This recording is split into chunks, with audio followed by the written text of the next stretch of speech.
Hello दोस्तों, मेरा नाम है संकित। तो आपका वेलकम है फिर से इस वीडियो में। और आज का जो हमारा टॉपिक है इस वीडियो में वो हमारा है आरटीसी सेक्शन। आरटीसी सेक्शन आपको पता होगा, हमारे लैपटॉप मदरबोर्ड में एक सेक्शन होता है जिसको बोलते हैं आरटीसी, रियल टाइम क्लॉक। तो आरटीसी सेक्शन हमारे लैपटॉप में क्या काम करता है, तो अगर हम इसके वर्किंग की बात करें आरटीसी सेक्शन की, तो ये हमारे लैपटॉप में डेट एंड टाइम को अपडेट करता है। टाइम है ना। और जो हम बायोस में सेटिंग करते हैं डेट टाइम की या बूट सेटिंग, तो वो सेटिंग को बायोस में सेव करता है। और दूसरा जो हमारा पीसीएच होता है, पीसीएच उसको हमारा आरटीसी सेक्शन 32.768 किलोहर्ट्ज़ की फ्रीक्वेंसी को प्रोवाइड कराता है। ये सबसे इम्पोर्टेंट फ्रीक्वेंसी मदरबोर्ड को ऑन करने के लिए, जो हमारे इस पीसीएच को चाहिए पावर ऑन होने के लिए। तो अगर ये फ्रीक्वेंसी नहीं बनेगी या आरटीसी सेक्शन नहीं बनेगा लैपटॉप मदरबोर्ड में, तो या तो डेट और टाइम का इशू आएगा, या अगर आपके लैपटॉप में 32.768 की फ्रीक्वेंसी नहीं बनी तो आपका लैपटॉप मदरबोर्ड डेड की कंडीशन में रहेगा। कुछ कंडीशन में नो डिस्प्ले में रहता है। तो कोई सी भी कंडीशन हो, चाहे आरटीसी की फ्रीक्वेंसी ना बने या आरटीसी का ना वोल्टेज बने, तो दोनों ही कंडीशन में आरटीसी में प्रॉब्लम तो रहेगी। और आरटीसी में प्रॉब्लम होने का मतलब क्या है, हमारे लैपटॉप मदरबोर्ड या तो नो डिस्प्ले या डेड की कंडीशन में रहेगा। तो किस तरीके से हम आरटीसी सेक्शन को बना सकते हैं, क्या इसका कॉन्सेप्ट है, वो सारी चीज़ समझेंगे। तो आप वीडियो एंड तक बने रहें। यहाँ पर देख सकते हो, इसमें मैं आपको समझाऊंगा लैपटॉप मदरबोर्ड में हमारा आरटीसी सेक्शन कैसे काम करता है। तो अगर हम स्टार्टिंग करें आरटीसी सेक्शन की, हमारे मदरबोर्ड में कहाँ से स्टार्ट होता है आरटीसी सेक्शन, तो वो स्टार्ट होता है आपके सीमोस सेल के कनेक्टर से। आपने देखा होगा मदरबोर्ड में एक सीमोस सेल का कनेक्टर होता है जहाँ पर अपना कोइन वाला सेल लगाते हैं। मेरे पास फोटो मदरबोर्ड की एचडी इमेज। तो यहाँ पर देखो आप, ये हमारा आरटीसी का सेल है ना, जहाँ पर हम कोइन वाला सेल लगाते हैं। तो इस कनेक्टर में दो ही पिन होती है, एक तो होता है पॉजिटिव का, देखो यहाँ पर लिखा हुआ पॉजिटिव, और एक होता है निगेटिव का। तो इस पॉजिटिव वाली लाइन से आपका 3 वोल्ट जाता है और पूरे आरटीसी सेक्शन में ट्रैवल करता है, जहाँ पर आप अपना सीमोस सेल प्लग करते हो। जबकि सीमोस सेल की बैटरी होती है 3 वोल्ट की, इसके ऊपर देखो लिखा हुआ पॉजिटिव और इसके नीचे होगा निगेटिव। तो वही चीज़ मैंने यहाँ पर डायग्राम में बनाई हुई है आप लोगों को समझाने के लिए। तो अगर आप देखो इस डायग्राम में, यहाँ पर आपका सीमोस सेल का कनेक्टर है जहाँ से आपके मदरबोर्ड में आरटीसी सेक्शन की स्टार्टिंग होगी। अब होता है क्या, जब यहाँ पर हम सीमोस सेल लगाते हैं तो इस सीमोस सेल से हमारा 3 वोल्ट इस ट्रैक से निकलेगा, मतलब पॉजिटिव लाइन से, और आपका 3 वोल्ट आगे की तरफ जाएगा। तो इसके बीच में एक 1 किलो ओम का रजिस्टर आता है। आपको लगभग यूनिवर्सल कॉन्सेप्ट में ये सीमोस सेल से वोल्टेज जब निकलता है तो इसके बीच में 1 किलो ओम का रजिस्टर आपको मिलेगा। तो होता है कि आपको जब 3 वोल्ट इस 1 किलो ओम का रजिस्टर को इस तरीके से पास करके ये वोल्टेज आपका इस तरफ पहुंच जाता है, मतलब रजिस्टर की दूसरी साइड। और रजिस्टर की दूसरी साइड से वोल्टेज आपका इस PD1, जो मैंने यूनिवर्सल कॉन्सेप्ट में इसका नाम रखा है डायोड का PD1, ये इस डायोड के पास में पहुँच जाता है आपका सीमोस सेल का 3 वोल्ट। ठीक है। तो ये आपका आरटीसी का डायोड है। अब देखो इस डायोड के अंदर एक तो ये डायोड है और एक दूसरा डायोड है ना। तो इसके ऊपर वाले डायोड पर आपकी आएगी सीमोस सेल की सप्लाई, ये आपका 3 वोल्ट, और इसके नीचे वाले डायोड पर आएगी आपकी ये एलडीओ सप्लाई। देख सकते हो आप एलडीओ सप्लाई क्या है, तो आपको पता हो जो एलडीओ सप्लाई है वो हमारे स्टेप डाउन सेक्शन से जनरेट होती है। ये आपका स्टेप डाउन से निकला हुआ 3 वोल्ट एलडीओ है। अब होता क्या है, इस डायोड की तरफ तो आगे सीमोस सेल की तरफ सप्लाई 3 वोल्ट, और इसकी दूसरी तरफ आती है एलडीओ की सप्लाई, जिसको बोलते हैं 3.3 वोल्ट, है ना। तो अब जैसे इस डायोड को दोनों सप्लाई मिलेंगी, सीमोस सेल की सप्लाई और एलडीओ सप्लाई, तो ये आपका डायोड इस सप्लाई को कंपेयर करता है कि इनमें से कौन सा वोल्टेज बड़ा है, क्योंकि कंपेयर करके जो भी वोल्टेज बड़ा होगा उसको ये डायोड आपका आगे फॉरवर्ड कर देगा यहाँ पर इस कैथोड पॉइंट पे, यहाँ पर, है ना। तो अभी आपके सबसे बड़ा वोल्टेज कौन सा है इसमें, ये आपका 3.3 वोल्ट है ना। तो आपका 3.3 वोल्ट इस तरीके से जाएगा इस डायोड को पास करके। तो देखो जब आपका डायोड इस वोल्टेज को पास करेगा तो इधर आपका 3.3 वोल्ट है। अब जैसे आपका डायोड इस वोल्टेज को फॉरवर्ड कंडीशन में पास करेगा इधर, तो समथिंग इधर मुझे 3.1 वोल्ट मिलेगा, मतलब लीकेज के साथ 3 वोल्ट या 3.1 वोल्ट। क्यों? क्योंकि जब भी डायोड वोल्टेज को फॉरवर्ड कंडीशन में पास करेगा तो कुछ ना कुछ लीकेज तो करेगा वोल्टेज का। तो यहाँ पर मुझे 3.1 वोल्ट मिलेगा। कब? जब मेरा लैपटॉप अडेप्टर मोड पे या बैटरी मोड पे चलता है तो, है ना। क्योंकि एलडीओ वोल्टेज कब बनता है, जब आपके लैपटॉप मदरबोर्ड में बैटरी या चार्जर लगाओ तब। अदरवाइज अगर आपका लैपटॉप में बैटरी या चार्जर नहीं है तो उस कंडीशन में आपका सिंगल सेल का 3 वोल्ट इस तरीके से आएगा और यहाँ पर पहुँच जाएगा। तो उस कंडीशन में अगर आपके लैपटॉप मदरबोर्ड में ना तो चार्जर लगा है और ना ही बैटरी लगी है, तो उस समय ड्यू टू टाइम को अपडेट कौन करता है? आपका सिंगल सेल का 3 वोल्ट। लेकिन अगर आपके लैपटॉप में बैटरी और चार्जर दोनों लगे हुए हैं तो उस कंडीशन में आपका एलडी वोल्टेज यहाँ पर आएगा, क्योंकि उस समय हमारा 3.3 वोल्ट बड़ा है ना ये, तो आपको यहाँ पर वोल्टेज मिलेगा। ठीक है, तो अब जैसे वोल्ट यहाँ पर पहुँचेगा 3 वोल्ट के अप्रोक्स, इस सप्लाई का नाम बनेगा आरटीसी वीसीसी। मतलब यहाँ पर एलडी की सप्लाई मिलाकर और सिंगल सेल की सप्लाई को मिलाकर एक कॉमन नाम बनता है आरटीसी वीसीसी। समथिंग यहाँ पर आपको 3 वोल्ट देखने को मिलेगा, 3 वोल्ट। तो ये 3 वोल्ट कहाँ जाएगा? यहाँ से ही 3 वोल्ट अब कहाँ जाएगा, है ना? ये भी तो समझना है ना। चलो ये तुमने समझ लिया कि वोल्टेज डायोड के पास में पहुँच गया, लेकिन अब हमें देखना है वोल्टेज कहाँ ट्रैवल करेगा, कहाँ पर इस वोल्टेज का डेस्टिनेशन है। तो डेस्टिनेशन आप लोगों को पता है, आपके आरटीसी सेक्शन के अंदर जाएगा।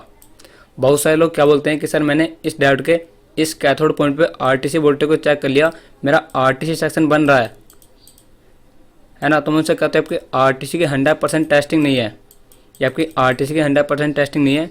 100% टेस्टिंग कब होती है? जब हम आरटीसी सेक्शन का क्लॉक और ये आपका RTC reset, RTC reset, intruder और इंटरनल वीआर इनेबल चेक कर लेंगे। सिर्फ यहाँ पर चेक करने से मैं नहीं कहना कि मेरा आरटीसी सेक्शन बन रहा है। यहाँ पर तो आपकी सिंगल सेल की सप्लाई को मिलाकर और एलडी सप्लाई को मिलाकर एक बनाया ना 3 वोल्ट, और इसका कॉमन नाम क्या है? RTC VCC. अब मेन ट्रैवल क्या है? इस आरटीसी वीसीसी का आगे जाना, जहाँ के लिए बनी है सप्लाई, मतलब आरटीसी सेक्शन के लिए, वहाँ पर जाना इसका इंपॉर्टेंट है। तो अब होगा कि यहाँ पर आपका देखो 3 वोल्ट बनेगा, यहाँ पर आपका 3 वोल्ट बनेगा। अब ये 3 वोल्ट इस डायोड से आगे की तरफ जाएगा, और देखो इसके पास में इस सप्लाई को फिल्टर करने के लिए फिल्टर कैपेसिटर लगा होता है ना। तो ये सप्लाई आपकी इस डायोड के कैथोड पॉइंट से, क्योंकि देखो पहले वाले डायोड का कैथोड पॉइंट और दूसरे वाले डायोड का कैथोड पॉइंट, कैथोड किसको बोलते हैं? निगेटिव को। तो दोनों को देखो यहाँ पर कॉमन कैथोड है, तो आपके 3 वोल्ट की सप्लाई इस कॉमन कैथोड से आगे की तरफ जाएगी इस तरीके से, और ये सीधी चलेगी इस पीसेज के अंदर। अच्छा, पीसेज के अंदर क्यों जाएगी? क्योंकि जो हमारा आरटीसी का सेक्शन होता है वो पीसेज के अंदर ही तो होता है ना। तो अगर आरटीसी सेक्शन से काम कराना है, इसको बैकअप करना है, तो सप्लाई तो देनी पड़ेगी। तो वही सप्लाई आपकी डायोड से निकलकर इस पीसेज के अंदर चली जाएगी और आरटीसी सेक्शन को बैकअप कर देगी, है ना। तो जैसे आपके आरटीसी सप्लाई इस पीसेज के अंदर जाएगी तो आपका आरटीसी सेक्शन वेकअप हो जाएगा। ठीक है, मतलब आरटीसी सेक्शन काम करने के लिए रेडी हो जाएगा, जो भी इसके अंदर सेक्शन है जो क्लॉक को बनाता है। अब दूसरा सीक्वेंस यहाँ पर क्या होगा? ये आपके आरटीसी वेकअप हो चुका है, पीसेज के अंदर जो आरटीसी सेक्शन वो वेकअप हो चुका है ना। तो यही सप्लाई आपकी देखो एक तो चलेगी आरटीसी को, अब यही सप्लाई आपकी नीचे की तरफ आएगी 3 वोल्ट, और यहाँ पर एक नाम है इसका आरटीसी रीसेट। ये आरटीसी रीसेट क्या है? तो आपके आरटीसी सेक्शन का फर्स्ट रीसेट है, क्योंकि हमारे आरटीसी सेक्शन में 2 रीसेट होते हैं। एक तो होता है आरटीसी रीसेट जिसको बोला जाता है आरटीसी का फर्स्ट रीसेट, और एक होता है हमारा एसआरटीसी रीसेट, इसको बोला जाता है आरटीसी का सेकेंडरी रीसेट। तो हमें इस आरटीसी रीसेट पर क्या चेक करना है? चलो ये तो हमने समझ लिया कि आरटीसी वीसीसी पर हमें 3 वोल्ट चेक करना है, क्योंकि यहाँ पर डायोड से 3 वोल्ट सीधा पीसेज के अंदर जाएगा, है ना। तो ये तो चलो हमने चेक कर लिया। अब दूसरा हम यहाँ पर समझते हैं ये एसआरटीसी रीसेट पर सप्लाई कैसे आएगी। तो सप्लाई सिंपल सी आएगी, यही सप्लाई आपकी इस तरीके से ट्रैक के द्वारा इस आरटीसी रीसेट पर आएगी, और इसके पास में आपको 20 किलो ओम का रेजिस्टर मिलेगा। लगभग आपको यूनिवर्सल कॉन्सेप्ट में हर बोर्ड में आपको ये रेजिस्टर मिलेगा 20 किलो ओम का। ठीक है, तो आपका 20 किलो ओम का रेजिस्टर इस 3 वोल्ट को, क्योंकि इधर 3 वोल्ट बनेगा ना 3 वोल्ट, तो इस 3 वोल्ट को इधर से इधर पास कर देगा रेजिस्टर के द्वारा। तो मुझे सप्लाई इधर भी मिलनी चाहिए। तो समथिंग अगर आपका इधर 3 वोल्ट है तो इधर मुझे समथिंग 2.9 या 2.8 वोल्ट मिलेगा। क्यों? क्योंकि जब आपका 20 किलो ओम का रेजिस्टर इस 3 वोल्ट को इधर पास करेगा तो कुछ ना कुछ वोल्टेज का लीकेज तो होगा ना। तो समथिंग इधर मुझे 2.8 या 2.9 वोल्ट मिलना जरूरी है। तो आपका 2.8 या 2.9 जो भी वोल्टेज बनेगा, यहाँ से वोल्टेज 20 किलो ओम को पास करके पीसेज के अंदर चला जाएगा, और पीसेज के अंदर जो आरटीसी रीसेट है उसको हाई करेगा। क्योंकि आरटीसी रीसेट क्या है? एक तरीके से रीसेट है ना, और रीसेट कभी भी लो नहीं होता, रीसेट को हमेशा हाई रखना पड़ता है। तो इसलिए इस रीसेट को हाई रखने के लिए यहाँ पर इस रेजिस्टर की इस तरफ भी वोल्टेज होना जरूरी है और इस तरफ भी वोल्टेज होना जरूरी है। अगर आप चेक करना चाहते हो इस वोल्टेज को, तो देखो इस वोल्टेज को चेक करने के लिए यहाँ पर टेस्टिंग पैड दिए होते हैं। ये इस टेस्टिंग पैड पर आप इस वोल्टेज को चेक कर सकते हो। साथ ही साथ इसके पास में देखो 20 किलो ओम के रेजिस्टर के पास में एक आपको फिल्टर कैपेसिटर मिलेगा इस वोल्टेज को फिल्टर करने के लिए। तो आप चाहें तो आप इस रेस्टिंग पॉइंट पर चेक कर सकते हो सप्लाई, या आप इस क्या बोलते हैं कैपेसिटर पर चेक कर सकते हो सप्लाई को, या फिर आप इस टेस्टिंग पैड पर सप्लाई को चेक कर सकते हो। ठीक है, तो यहाँ से सप्लाई आरटीसी रीसेट के द्वारा पी सेट के अंदर चलेगी समथिंग 2.9 वोल्ट इधर इस 20 किलो को पास करके। तो आपको आरटीसी रीसेट पर रजिस्टर की एक साइड भी और रजिस्टर की इस तरफ भी दोनों तरफ वोल्टेज आपको मिलना चाहिए, तो ही हमारा आरटीसी रीसेट वैलिड होगा। बहुत बार क्या होता है आपका यहाँ पर इस 20 किलो के रजिस्टर को इस तरफ तो वोल्टेज मिलता है लेकिन इस तरफ वोल्टेज नहीं मिलता, तो उस कंडीशन में आपको बहुत बार एक कैपेसिटर शॉर्ट मिलता है, या आपका कैपेसिटर या इस 20 किलो की वैल्यू बढ़ जाती है तब भी आपका इधर वोल्टेज नहीं मिलता। तो अगर वोल्टेज नहीं मिला तो हमारा आरटीसी रीसेट नहीं बनेगा, तो उस कंडीशन में हमारा मदरबोर्ड डायरेक्ट कंडीशन में रहेगा। इसलिए आपको 20 किलो के दोनों तरफ वोल्टेज मिलना जरूरी है। तो आप सिंपल सा चेक कर लो कि अगर आपको इस टेस्टिंग पैड पर वोल्टेज मिल रहा है तो इसका मतलब क्या है, कहीं ना कहीं जब इस टेस्टिंग पैड पर हमें वोल्टेज मिल रहा है तो इस 20 किलो को पास करके इधर वोल्टेज आ रहा है, तो हम समझ जाएंगे कि मुझे इस टेस्टिंग पैड पर वोल्टेज मिल रहा है तो मेरा आरटीसी रीसेट बन रहा है ना। तो एक तो आपकी सप्लाई यहाँ से चलेगी आरटीसी वीसीसी मतलब पी सेट के अंदर आरटीसी सेक्शन को, यहाँ से सप्लाई चलेगी आरटीसी रीसेट को। अब यही आपका आरटीसी का 3 वोल्ट यहाँ से नीचे की तरफ आएगा और आपका लिखा हुआ है एस आरटीसी रीसेट। ये आपका S RTC reset same RTC reset की तरह ही है, बस आपका आरटीसी का सेकेंडरी रीसेट है। इसके साथ भी देखो आप यहाँ पर 20 किलो का रजिस्टर और एक फिल्टर कैपेसिटर कनेक्टेड है, और इस एस आरटीसी रीसेट को चेक करने के लिए यहाँ पर इसका टेस्टिंग पैड है इधर। तो वही सेम सीक्वेंस इधर होगा, यहाँ पर भी सप्लाई इस तरफ से आएगी, इस 20 किलो का रजिस्टर को पास करेगी और ये सप्लाई इस तरीके से होकर आपके पी सेट के अंदर चली आएगी एस आरटीसी रीसेट को हाई करने। क्योंकि आपका एस आरटीसी रीसेट क्या है, ये भी तो एक रीसेट है ना, तो इसको भी हाई रखना पड़ेगा। तो आप चेक करो इस टेस्टिंग पैड पे कि अगर आपको इधर वोल्टेज मिल रहा है तो हम समझ जाएंगे मेरा रीसेट हाई है, मतलब हमारा एस आरटीसी रीसेट वैलिड है।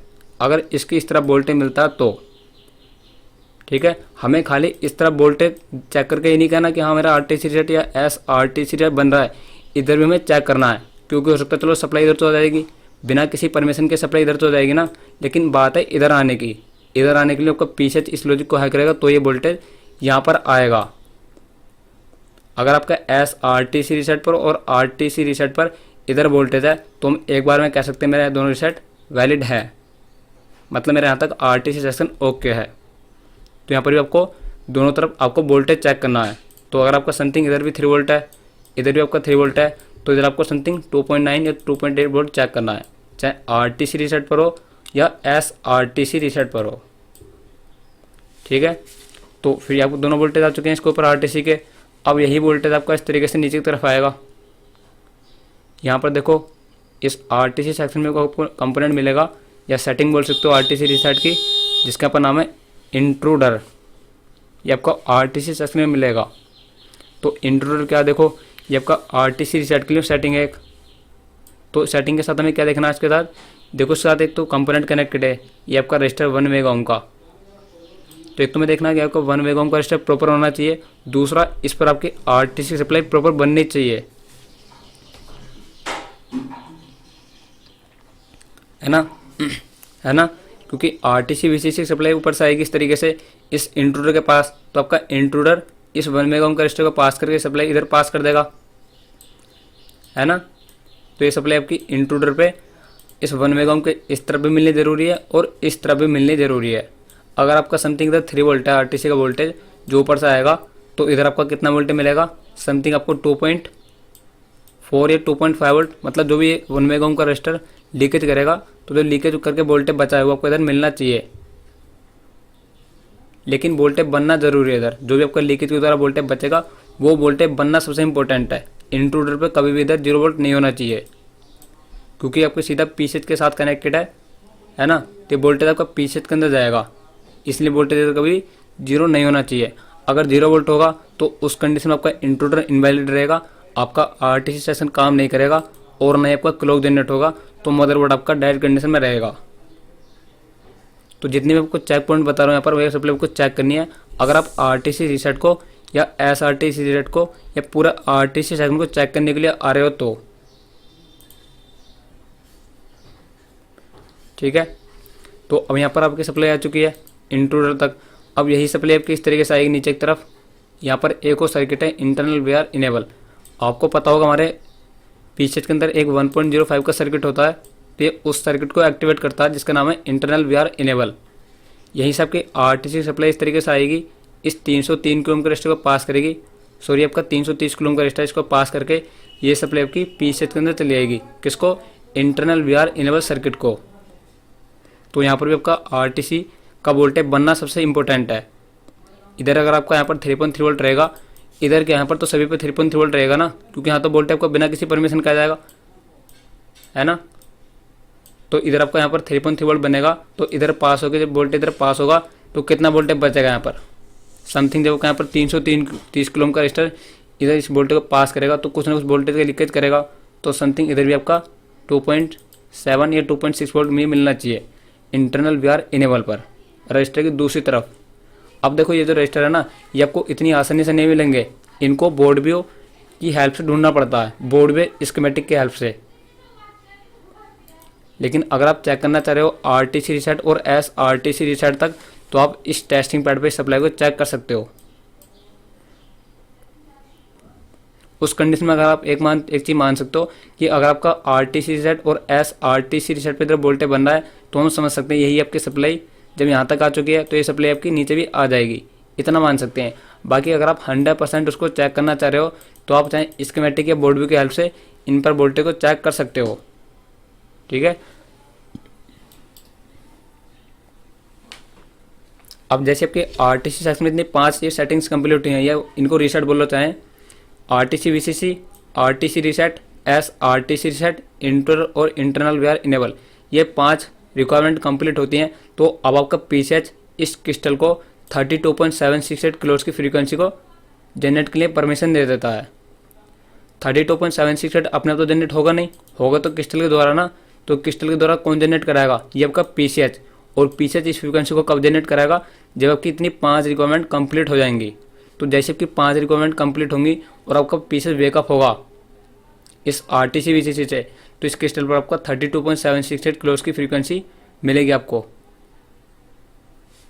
है ना। तो इस क्रिस्टल के पास में देखो यहाँ पर 10 मेगा ओम का रजिस्टर लगा रहता है, ये आपको आरटीसी के क्रिस्टल के पास में मिलता है सबसे हाई वैल्यू का रजिस्टर 10 मेगा ओम का।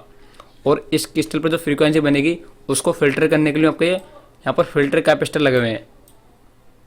तो ये क्रिस्टल क्या करता है, आपका 32.768 किलोहर्ट्ज़ की फ्रीक्वेंसी को बनाएगा, इस पीसीएच के अंदर भेजेगा, फिर आपका पीसीएच इस फ्रीक्वेंसी को यूज करके इधर भेज देगा, मतलब फिर से प्यूरीफाई करने के लिए क्रिस्टल के पास इस फ्रीक्वेंसी को भेज देगा। तो फ्रीक्वेंसी का सर्कल चलता है इस तरीके से, पीसीएच एक तरफ से फ्रीक्वेंसी को लेगा और एक तरफ से आउट करेगा। अगर आप स्कीमेटिक में देखोगे तो क्रिस्टल पर एक तरफ लिखा होता है इन और एक तरफ लिखा होता है आउट। तो उसका मतलब क्या होता है, क्रिस्टल आपका एक तरफ से फ्रीक्वेंसी को ले रहा है और उसको यूज करके फिर से प्यूरीफाई करने के लिए क्रिस्टल के पास भेज रहा है। तो यही रिसाइकल चलता है, जिससे आपका क्रिस्टल इस फ्रीक्वेंसी यूज करता है और प्रॉपर तरीके से आपका पीछे काम करता है, और डे टू टाइम भी हमारा इस तरीके से ही अपडेट होता है।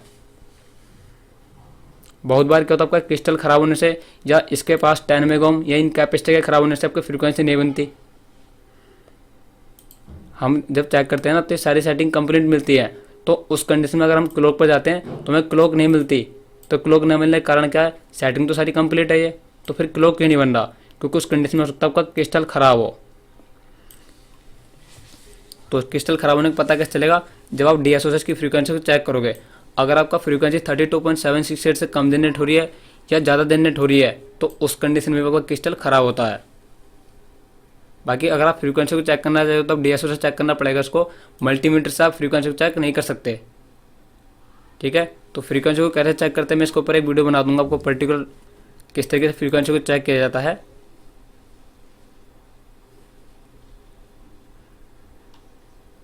बाकी अगर आप आरटीसी को चेक करने के लिए हो रहे हो तो आपको कंपलसरी इतनी रिक्वायरमेंट चेक करनी है जो मैंने आपको इस वीडियो में बताया है और समझाया है, ठीक है। बाकी इसके बाद अगर आपको कोई भी डाउट है आरटीसी में तो आप पूछ सकते हैं। ये तो चलो हमारी बात हुई इंटेल की। अगर हम बात करें एएमडी वाले बोर्ड की, तो एएमडी में आपका पूरा सर्किट नहीं होता। एएमडी में आपको सर्किट देखने को मिलेगा तो आपको मिलेगा सिर्फ उसमें आरटीसी वीसीसी, आरटीसी रीसेट और एसआरटीसी रीसेट, जो एएमडी वाले बोर्ड आते हैं उनमें ये आपको 32 पिन मिलेगा। लेकिन उसमें आपको इंट्रूडर इंटरनल वीआर इनेबल नहीं मिलता, सिर्फ आपको आरटीसी वीसीसी, RTC रीसेट और SRTC रीसेट मिलते हैं, जो आपका AMD वाला बोर्ड होता है। ठीक है, तो ये तो आपका इंटेल के लिए हुआ है, लेकिन अगर आप देख रहे हो AMD वाला बोर्ड, तो AMD में आपको सिर्फ इतनी रिक्वायरमेंट आपको चेक करनी है। ये आपका RTC VCC, RTC रीसेट और SRTC रीसेट और आपका 32.768 का क्लॉक, इतनी आपको रिक्वायरमेंट चेक करनी है AMD वाले बोर्ड में। लेकिन अगर आप चेक करो इंटेल वाले बोर्ड में, तो आपको ये 5 रिक्वायरमेंट ये चेक करनी है और आपको साथ साथ ये क्लॉक चेक करना है।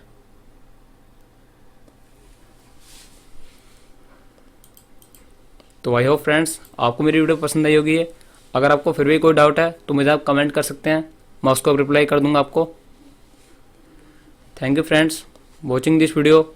मैं मिलता हूँ आपको नई वीडियो में नई टॉपिक के साथ, तब तक के लिए बाय बाय।